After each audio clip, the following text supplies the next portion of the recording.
Actually ಈ ರೀತಿ ಆಗ್ತಾನೆ ಇರುತ್ತೆ. ಜನ ಜಗಳ ಆದಮೇಲೆ ಕೋಪದಲ್ಲಿ ಡೈವರ್ಸ್ಗೋಸ್ಕರ ಡೈವರ್ಸ್ ಲಾಯರ್ ಹತ್ರ ಏನೋ ಬರ್ತಾರೆ. ಆದರೆ ಅವ್ರ ಕೋಪ ತಣ್ಣಗಾಗ್ತಿದ್ದ ಹಾಗೆ ಅವ್ರ ಮನಸ್ಸು ಕೂಡ ಬದಲಾಗ್ಬಿಡುತ್ತೆ. ಆ ರೀತಿ ಆಗೋದಿಲ್ಲ ಪಟೇಲ್ ಅವರೇ. ಆದರೆ ಕೇಳೋದು ನನ್ನ ಕೆಲಸ, ಸಾರಿ ಟು ಸೇ. ಆದರೆ ಇವತ್ತಿನವರೆಗೂ ಡಿವೋರ್ಸ್ಗೋಸ್ಕರ ಇಂಥ ಲೇಡಿ ಬಂದಿಲ್ಲ. ಅದು ಐ ಮೀನ್ ಅದು ನನ್ನ ವಯಸ್ಸವಳು, 3 ಜನ ಮಕ್ಕಳಿರೋಳು, ಹಾಗೆ ಒಬ್ಬ ಮಗನಿಗೆ ಮದುವೆ ಕೂಡ ಮಾಡಿರೋಳು. ನೋಡಿ ಅಮ್ಮ, ನೀವು ನನ್ನ ತಪ್ಪಾಗಿ ತಿಳ್ಕೊಬೇಡಿ. ಆದರೆ ಆಲ್ಮೋಸ್ಟ್ ವಿಚ್ಛೇದನ ಕೇಸ್ಗಳಲ್ಲಿ ಹೆಂಗಸರು ತಮ್ಮ ಹೆಜ್ಜೆನ ಹಿಂದೆ ಇಡ್ತಾರೆ. ಒಂದು ಮನೆಯವರು ಬಲವಂತಕ್ಕೆ, ಇನ್ನೊಂದು ಸ್ವತಃ ತಾವೇ ತಮ್ಮ ಮದುವೆ ಮುರ್ಕೊಳ್ಳೋ ಧೈರ್ಯ ಮಾಡಿ. ಇದು ನನ್ನ ಅನ್ನದ ದಾರಿ. ನಾನೇನೋ ಕೇಸ್ ಫೈಲ್ ಮಾಡಿಬಿಡ್ತೀನಿ, ಫೀಸು ತಗೊಳ್ತೀನಿ. ಸಂಜಯ್ ಅವರು ನನ್ನ ತುಂಬ ಒಳ್ಳೆ ಗೆಳೆಯ, ಅದಕ್ಕೆ ಕೇಳ್ತಿದ್ದೀನಿ, ಪಕ್ಕಾ ನಿಮಗೆ ಡೈವರ್ಸ್ ಬೇಕೇ ಬೇಕಾ?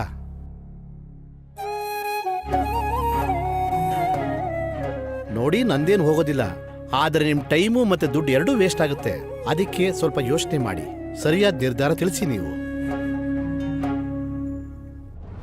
ಐ ನೋ ಇದೆಲ್ಲ ನೆಪ ಅಂತ. ನಿನಗೆ 60 ಲಕ್ಷ ಏನೂ ಬೇಕಾಗಿಲ್ಲ. You just want me. ಅದಕ್ಕೆ ನೀನ್ ಡಿವೋರ್ಸ್ ಕೊಡದೇ ಇರೋದಕ್ಕೆ ನೆಪ ಹುಡುಕ್ತಿರ್ತೀಯ. ಆದ್ರೆ ಅನಿರುದ್ಧ್ ಇದರಿಂದ ಏನೂ ಆಗೋದಿಲ್ಲ. ನಾನು ನಿನಗೆ ಎಷ್ಟು ಸಲ ಅರ್ಥ ಮಾಡಿಸ್ಲಿ ಅನಿರುದ್ಧ್, ನಮ್ಮಿಬ್ರ ಮಧ್ಯೆ ಇದ್ದಿದ್ದ ಸಂಬಂಧ ಇವಾಗ ಮುಗ್ದೋಗಿರೋ ಕತೆ ಅಂತ. Please try to understand. ನೋಡು, let's just try to end this in a good note. ಯಾಕಂದ್ರೆ ನೀನು ಮೂವ್ ಆನ್ ಆಗ್ಬೇಕು, ನಾನು ಕೂಡ. ಪ್ಲೀಸ್. ನೀನ್ ಎಷ್ಟು ಬೇಕಾದ್ರೂ ಪ್ರಯತ್ನ ಮಾಡು ಕಾವ್ಯ, ಆದ್ರೆ ಅನಿರುದ್ಧ್ ಒಪ್ಪೋ ವ್ಯಕ್ತಿ ಅಲ್ಲ. ಇನ್ಫ್ಯಾಕ್ಟ್ ಒಳ್ಳೇದೇನೆ. ನನಗೂ ಈ ಡಿವೋರ್ಸ್ ಅಂತ ಓಡಾಡೋದಕ್ಕೆ ಇಷ್ಟ ಇಲ್ಲ.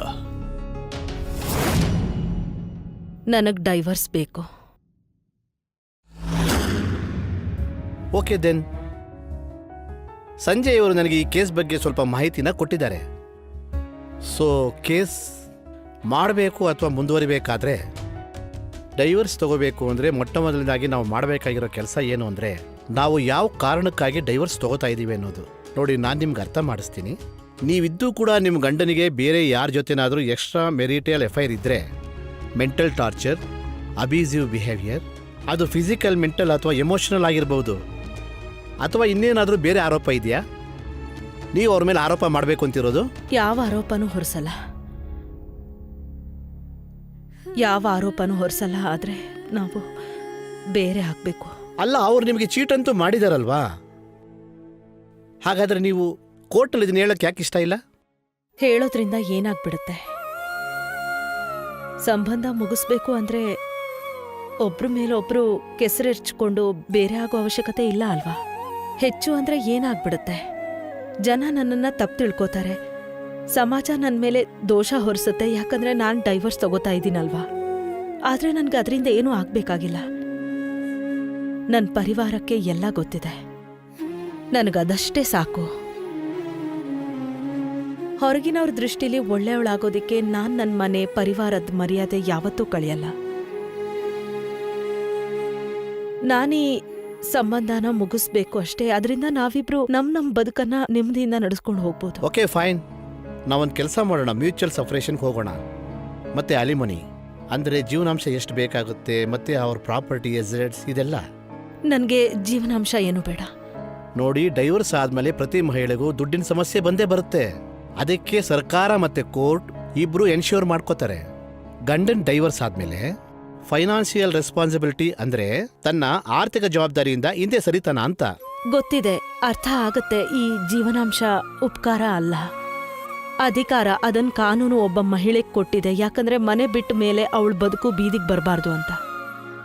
ಆದ್ರೆ ನನ್ ಗಂಡ ಜವಾಬ್ದಾರಿಗಳಿಂದ ಯಾವತ್ತೂ ಹಿಂದೆ ಸರ್ದಿಲ್ಲ. ಅವ್ರ ಗಂಡನಾಗಿ ಹೇಗೆ ಇದ್ರು ಒಬ್ಬ ಮಗನ, ಒಬ್ಬ ತಂದೆಯ ಜವಾಬ್ದಾರಿನ ತುಂಬಾ ಚೆನ್ನಾಗಿ ನಿಭಾಯಿಸಿದ್ದಾರೆ. ಒಂದ್ ವೇಳೆ ನನ್ನ ಹತ್ರ ಸಂಪಾದನೆಗೆ ಬೇರೆ ದಾರಿ ಇಲ್ಲದೆ ಇದ್ದಿದ್ರಾಗ ನನ್ನ ಜೀವನಾಂಶ ಕೇಳ್ತಿದ್ದೆ, ಹಕ್ಕಿಂದ ಕೇಳ್ತಾ ಇದ್ದೆ.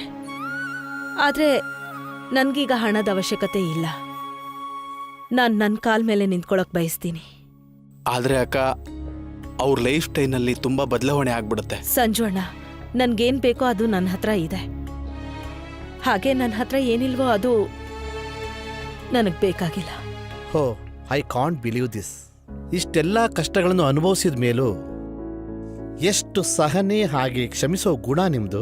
ನಿಮ್ಮ ಜಾಗದಲ್ಲಿ ಬೇರೆ ಹೆಂಗ್ಸಿ ಯಾರಾದ್ರೂ ಇದ್ದಿದ್ರೆ ತನ್ನ ಗಂಡನಿಗೆ ಬುದ್ಧಿ ಕಲಿಸ್ತಿದ್ರು, ಅವನ್ನ ಜೈಲ್ಗೆ ಹಾಕ್ಸಿ ಅವನ ಮರ್ಯಾದೆ ಕಳೀತಿದ್ರು. ಇನ್ಫ್ಯಾಕ್ಟ್ ಅವನನ್ನ ಬೀದಿಲಿ ನಿಲ್ಲಿಸ್ತಾ ಇದ್ರು. ಪಟೇಲ್ ಸರ್, ತುಂಬಾ ಜಗಳ ನೋಡ್ಬಿಟ್ಟಿದ್ದೀನಿ ಈಗ. ಕತೆ ಹೇಗಾದ್ರೂ ಇರ್ಲಿ, ಒಳ್ಳೆ ರೀತಿಲಿ ಅಂತ್ಯ ಆಗ್ಬೇಕು. ಒಬ್ಬ ಹೆಣ್ಣಿಗೆ ಮನಃಶಾಂತಿ ಒಂದ್ ಬಿಟ್ರೆ ಬೇರೇನೂ ಬೇಕಾಗಿಲ್ಲ. ನನಗೂ ಕೂಡ ಅಷ್ಟೇ ಸಾಕು. ಅವ್ರವ್ರ ಬದುಕಲ್ಲಿ ಖುಷಿಯಾಗಿರ್ಲಿ, ನಾನು ಒಂಟಿಯಾಗಿ ಖುಷಿಯಾಗಿರ್ತೀನಿ. ಗೋಪಾಲ ಅವರನ್ನು ಸುಖವಾಗಿ ಸಂತೋಷವಾಗಿಟ್ಟಿರ್ಲಿ, ನನ್ನನ್ನು ಸುಖವಾಗಿಟ್ಟಿರ್ಲಿ, ಸಾಕು. ಓಕೆ ದೆನ್, ನಾವು ಅವ್ರಿಗೆ ಮ್ಯೂಚುವಲ್ ಸಪರೇಷನ್ಗೋಸ್ಕರ ಲೀಗಲ್ ನೋಟಿಸ್ ಕಳಿಸೋಣ. ಅವರು ಅಥವಾ ಅವ್ರ ಲಾಯರ್ ರಿವರ್ಟ್ ಮಾಡ್ತಾರೆ. ಅದಾದ್ಮೇಲೆ ನಾವು ಪ್ರೊಸೀಡ್ ಮಾಡೋಕ್ಕೆ ಸಾಧ್ಯ. ಇಟ್ಸ್ ಡಿಪೆಂಡ್ಸ್ ಆನ್ ಎದುರುಗಡೆ ಇರೋ ಪಾರ್ಟಿ ಕೂಡ ಮ್ಯೂಚುವಲ್ ಸಪರೇಷನ್ಗೆ ಒಪ್ಕೋತಾರೋ ಇಲ್ವೋ ಅನ್ನೋದ್ರ ಮೇಲೆ. ಒಂದು ವೇಳೆ ಅವ್ರು ಒಪ್ಕೊಂಡ್ರೆ ಆಗ ನಾವು ಎರಡೂ ಪಾರ್ಟಿನೂ ಎದುರು ಬದ್ರು ಕೂತ್ಕೊಂಡು ಡಿಸೈಡ್ ಮಾಡೋಣ ಏನು ಮಾಡಬೇಕು ಅಂತ.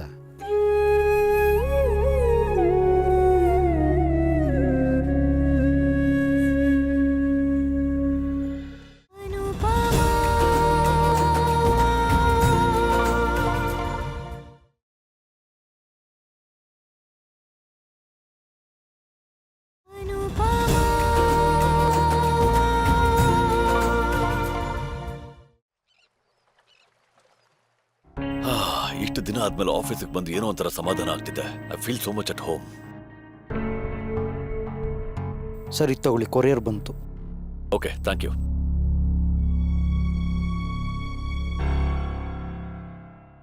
ಅಡ್ವೊಕೇಟ್ ಕಡೆಯಿಂದನಾ?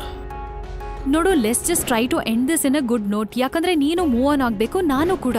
ಒಂದ್ ವೇಳೆ ಅನಿರುದ್ಧ್ ಡಿವೋರ್ಸ್ಗೆ ಒಪ್ಕೊಂಡ್ಬಿಟ್ನಾ?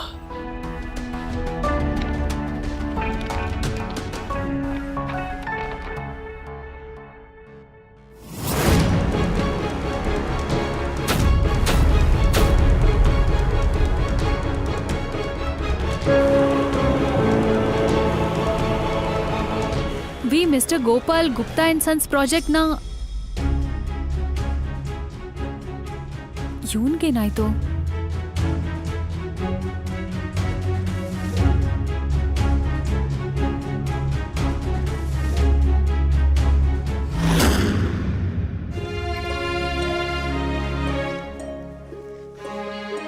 ರಾಕ್ ಸ್ಟಾರ್,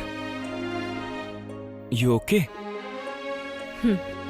ಜನಗಳಿಗೆ ಒಂದು ಅಭ್ಯಾಸ ಬಿಡಕ್ಕಾಗಲ್ಲ, ನೀವು ನಿಮ್ಮ ಇಡೀ ಜೀವನನೇ ಬಿಟ್ಬಿಟ್ಟು ಮುಂದಕ್ಕೆ ಹೋಗ್ತಾ ಇದ್ದೀರಾ. I am so proud of you mummy.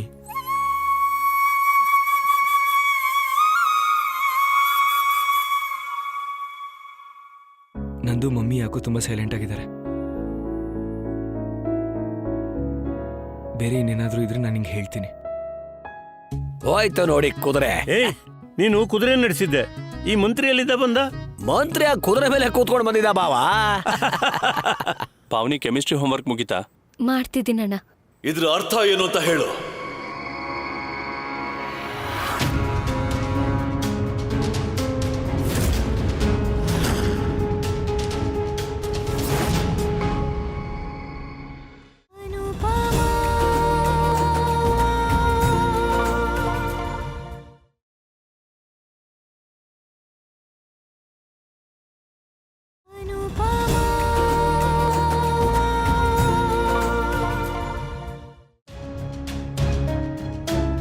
ಏನಾಯ್ತು?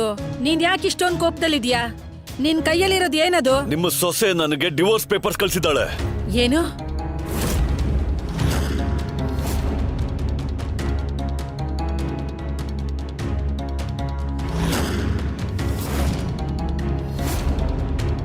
ಇದ್ರ ಅರ್ಥ ಏನು ಅಂತ ಹೇಳು. ಇದ್ರರ್ಥ ಏನಂದ್ರೆ ನಾನು ಈ ಸಂಬಂಧನ ಮುಗಿಸ್ಬೇಕು ಅಂತಿದ್ದೀನಿ. ಸಂಬಂಧದ ದಾರ ಅವಶ್ಯಕತೆಗಿಂತ ಜಾಸ್ತಿ ಸುತ್ತಕೊಂಡಾಗ ಅದನ್ನ ಕಿತ್ತು ಹಾಕೋದೇ ಒಳ್ಳೇದು.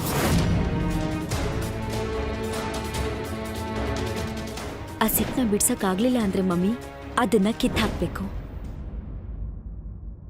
ನಮ್ಮ ಮಧ್ಯೆ ಏನೇನ್ ನಡೀತೋ ಅದನ್ನ ನಾನಂತೂ ಖಂಡಿತ ಮರೆಯಕ್ಕಾಗಲ್ಲ. ಅಲ್ಲ, ಯಾಕೆ ಮರೆಯಕ್ಕಾಗೋದಿಲ್ಲ? ಯಾಕಂದ್ರೆ ಅದನ್ನ ಮರಿಬೇಕು ಅಂದ್ರೆ ನಾನು 2 ವಿಷಯನ ಮರಿಬೇಕಾಗುತ್ತೆ ಅತ್ತೆ. ನನ್ನ ಆತ್ಮಗೌರವ ಹಾಗೆ ನನ್ನ. ಅಂದ್ರೆ ನಿನ್ ಆತ್ಮಗೌರವ ನಿನ್ ಕುಟುಂಬಕ್ಕಿಂತ ದೊಡ್ಡದಾ? ಇಲ್ಲ ಅತ್ತೆ, ಕುಟುಂಬಕ್ಕಿಂತ ದೊಡ್ಡದು ಯಾವುದೂ ಇಲ್ಲ. ಆದ್ರೆ ಕುಟುಂಬ ಪ್ರೀತಿಯಿಂದ ಒಂದಾಗುತ್ತೆ. ಹಾಗೆ ನಮ್ ಸಂಬಂಧದಲ್ಲಿ ಎಲ್ಲ ಇದೆ, ಆದ್ರೆ ಪ್ರೀತಿನೇ ಇಲ್ಲ. ನನ್ ಮನೆಗೆ ವಾಪಸ್ ಬರ್ಬೇಕು ಅಂತ ಇದ್ದೆ, ನಿನ್ನ ಪ್ರೀತಿ ಮಾಡೋದಕ್ಕೆ ಶುರು ಮಾಡ್ತಾ ಇದ್ದೆ, ಆದ್ರೆ ನೀನೇ ಬೇಡ ಅಂದೆ. ಆದ್ರೆ ನಾನು ಒಪ್ಪಿಲ್ಲ ಅಂದ್ಕೂಡ್ಲೆ ನೀವೇನ್ ಮಾಡಿದ್ರಿ? ಕಾವ್ಯ ಹತ್ರ ವಾಪಸ್ ಹೊರಟು ಹೋದ್ರಿ. ಇಷ್ಟು ಬೇಗ ಕಾಗದದ ಮೇಲೆ ಬರ್ದಿರೋ ಗೆರೆನೂ ಅಳ್ಸಕ್ಕಾಗಲ್ಲ ಅಂತಾದ್ರಲ್ಲಿ ನಿಮ್ ಪ್ರೀತಿ ಅಷ್ಟು ಬೇಗ ಅಳ್ಸೋದು. ನಿಮ್ಗೆ 2 ಭಾಗವಾಗಿ ಬಾಳೋದು ಅಭ್ಯಾಸ ಆಗ್ಬಿಟ್ಟಿದೆ, ಆದ್ರೆ ನನ್ಗಿಲ್ಲ. 25 ವರ್ಷದ ಹಿಂದೆ ನಾನು ನಿಮ್ಮನ್ನ ಪಡಿಬೇಕು ಅಂತಿದ್ದೆ, ಆದ್ರೀಗ ಮರಿಬೇಕು ಅಂತಿದ್ದೀನಿ.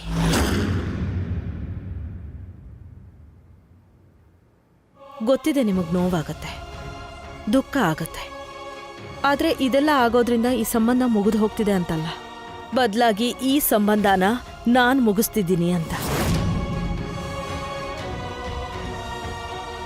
ಯಾವ ಸಮಾಜದಲ್ಲಿ ಹೆಣ್ಣಿಗೆ ಕೇವಲ ಒಂದು ನಿರ್ಧಾರ ತಗೊಳ್ಳೋ ಹಕ್ಕಿರುತ್ತೋ, ಅಂದ್ರೆ ಇವತ್ತು ಅಡುಗೆ ಏನ್ ಮಾಡೋದು ಅಂತ ಜಾಗದಲ್ಲಿ ಹೆಣ್ಣು ಇಂಥ ದೊಡ್ಡ ನಿರ್ಧಾರ ತಗೊಂಡ್ರೆ ನೋವಂತೂ ಆಗೇ ಆಗತ್ತೆ.